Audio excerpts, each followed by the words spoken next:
حکومت زبر حکومت. اس کے بعد ہے مختلف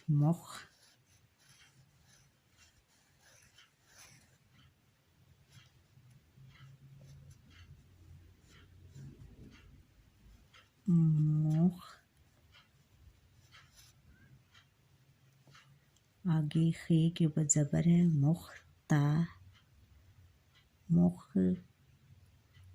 یہ اس کے اوپر ایسے شد اور مختلف.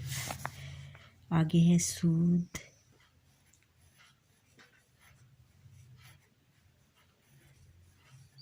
مند. سود سین کے اوپر پیش ہے سود آگے مند.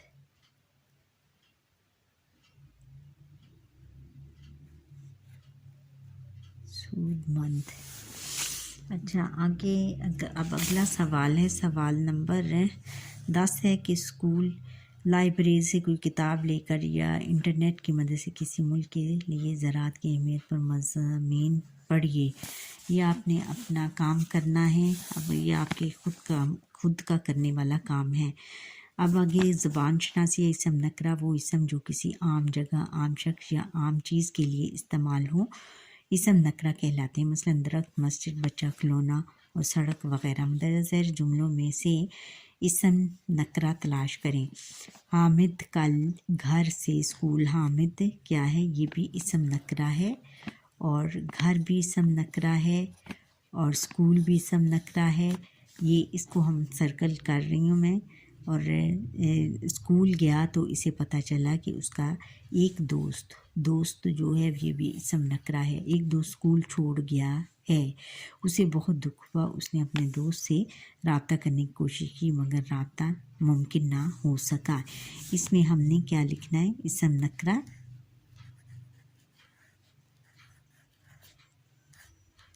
میں آئے گا حامد ہے، دوسرا ہے گھر،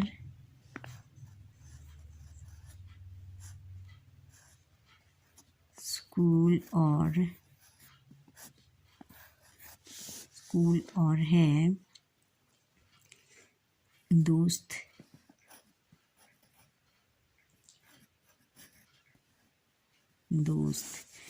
یہ اسم نکرہ ہیں سارے. یہ آپ نے اپنی کاپی پہ لکھنا ہے. اس سبق میں سے کم از کم 5 اسم ذات تلاش کر کے لکھیں. یہ بھی بتائیں کہ ان اسما کا تعلق اسم ذات کی کس قسم سے ہے. اس کا جواب ہے کہ اسم ذات میں ہیں کہ زرعی آلات کیا ہیں؟ اسم آلہ. اور نمبر 2 ہے بیل اسم جنس. نمبر 3 ہے ٹریکٹر اسم آلہ. گندم اسم جمع. آلات جراحی اسم آلہ ہے. اب آگے ہے کہ ترجمہ نگاری. ایک زبان میں ادا کیے گئے مفہوم کو کسی دوسری زبان میں منتقل کرنے کا فن ترجمہ نگاری کہلاتا ہے. کسی تحریر کو ایک زبان سے دوسری زبان میں منتقل کرنے کے لیے درج ذیل ہدایات کو مد نظر رکھیں. عبارت الف ہے کہ عبارت کا ٹھہر کر مطالعہ کریں اور متن کا مفہوم سمجھنے کی کوشش کریں. بے ہے کہ مشکل الفاظ کو خط کشیدہ کریں اور ان کے معنی تلاش کریں. اور جیم ہے کہ موضوع، معنی اور مناسب سمجھ بوجھ کی مدد سے عبارت کو سامنے رکھتے ہوئے ترجمہ کریں.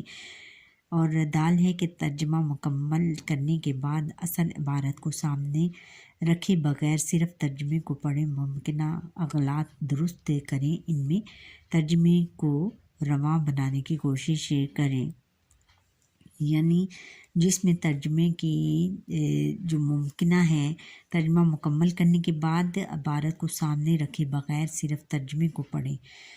ممکنہ اغلاط درست کریں اور جو اس میں غلطیاں ہیں اس کو درست کریں اور ان میں ترجمے کو رواں بنانے کی کوشش کریں. یعنی ترجمے کو رواں بنانے کی یعنی عام بول چال کی زبان میں ترجمہ کرنا چاہیے.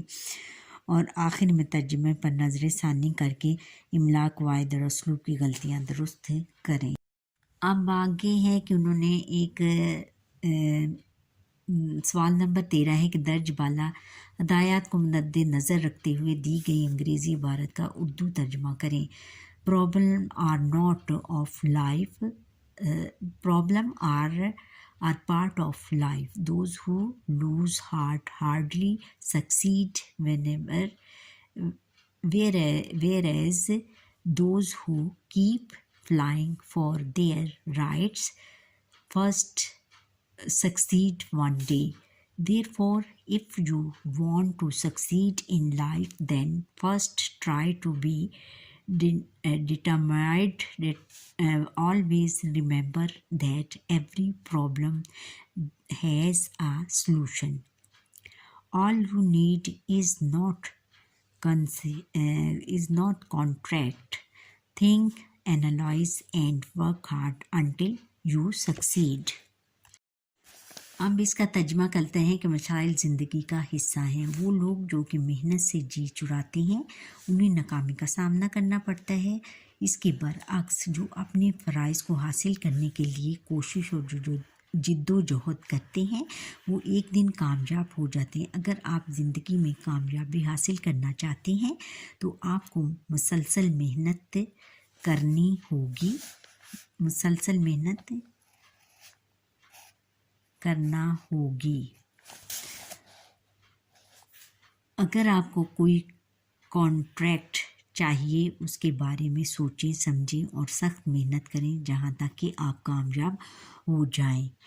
یہ ترجمہ آپ اپنی کاپیز میں نوٹ کر لیں اور اس کو خوش خط کر کے اس کو یاد کریں اور امتحان میں تیاری کے لیے رکھیں.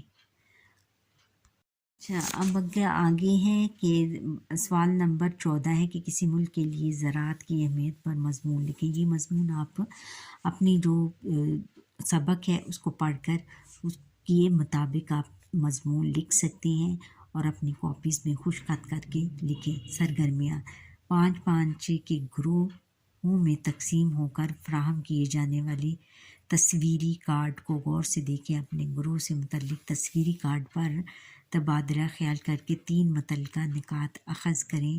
بعد ازاں ہر گروہ کا منتخب نمائندہ متعلقہ تصویر دکھاتے ہوئے یہ نکات جماعت کے سامنے پیش کرے. اپنی کاپیوں میں پاکستان کی اہم فصلوں اور پھلوں کی تصاویر چسپاں کریں اور ساتھی طلبہ کی تصاویر سے موازنہ کریں.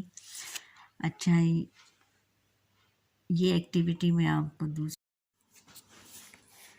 بچوں یہ آپ نے خود تلاش کرنی ہے اور اس طرح کے کارڈ بنا کر اس میں تبادلہ خیال کر کے پھر ایک گیم کی صورت میں آپ نے کھیلنا ہے. ایک دوسرے کے ساتھ مل کر کھیلنا ہے اور پھر اپنی کاپی میں اپنے اہم فصلوں اور پھلوں کی تصاویر لگانی ہے اور ساتھی طلبہ سے موازنہ کرنا ہے کہ اور اگر کسی کی ملتی جلتی تصویریں ہیں تو اس کے بارے میں پھر تبادلہ خیال کرنا ہے. اپنی گفتگو کرنی ہے اس کے بارے میں بحث کرنی ہے اور یہ کام آپ کا اپنا ایکٹیویٹیز کرنے والی ہیں.